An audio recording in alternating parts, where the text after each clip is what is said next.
300 kilo ગૌમાંસ ઝડપાતા ચકચાર. ઉનખાડી કિનારેથી પકડાયું ગૌમાંસ. ભેસ્તાન પોલીસે 5 આરોપીઓની કરી ધરપકડ. પતરાની શેડમાં બાંધેલી 3 ગાય, 2 ભેંસ, 4 નાના પાડાને મુક્ત કરાયા. રૂપિયા 3 લાખથી વધુનો મુદ્દામાલ કબજે. ઉન વિસ્તારથી ગુલઝાર વિલા પાછળ રેડ. તબેલાની આડમાં કરતા હતા ગૌ તસ્કરી. આરોપી ઝુબેર રહેમુદ્દીન શેખની ધરપકડ. આરોપી રાજુ બુધિયા રાઠોડ અને ઇમરાન ઇસ્માઇલ કુરેશીની ધરપકડ. મુસ્તાક ઉર્ફે રિયાઝ ઉર્ફે ચીકુ મુના શેખ સમીર નૂર ખાનની ધરપકડ.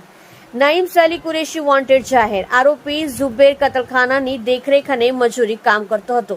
ભેસ્તાન પોલીસે કાયદેસરની કાર્યવાહી હાથ ધરી છે.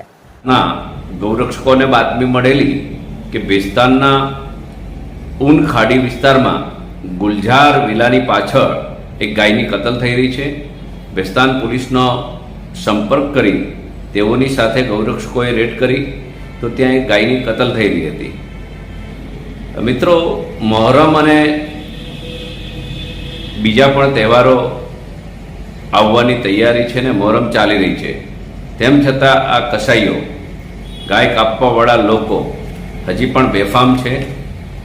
પોલીસે 5 લોકોની ધરપકડ કરી છે.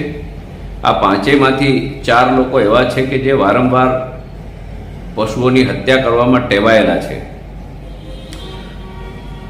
મિત્રો, ગૌરક્ષકોની સક્રિયતાના કારણે આ એક મોડસ ઓપરેટિંગ બહાર આવી છે. જે લોકો વારંવાર પશુઓ લાવતા ને એક તબેલામાં રાખતા અને પછી ધીરે ધીરે એને એ પશુઓની કતલ કરવા માટે ખાડી કિનારે પશુઓને લઈ જતા.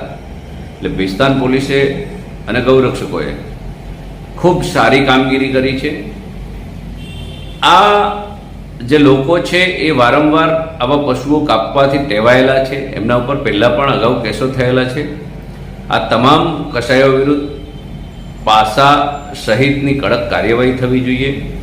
એમની જે પ્રોપર્ટી છે એને પણ નાબૂદ કરવાની ખરેખર કડક રીતે કામગીરી કરે તો હું માનું છું કે જે સુરતની અંદર ખાસ કરીને ગૌ હત્યા થાય છે તેના પર પ્રતિબંધ આવશે. આમ પણ પોલીસ હમણાં તમામ જગ્યા પર દરોડા પાડી રહી છે, ખૂબ સક્રિયતા ગૌ હત્યાના મામલામાં દાખવી રહી છે. તો આમાં પણ ખૂબ કડક કાર્યવાહી થાય એવી તમામ ગૌરક્ષકો અપેક્ષા રાખે છે.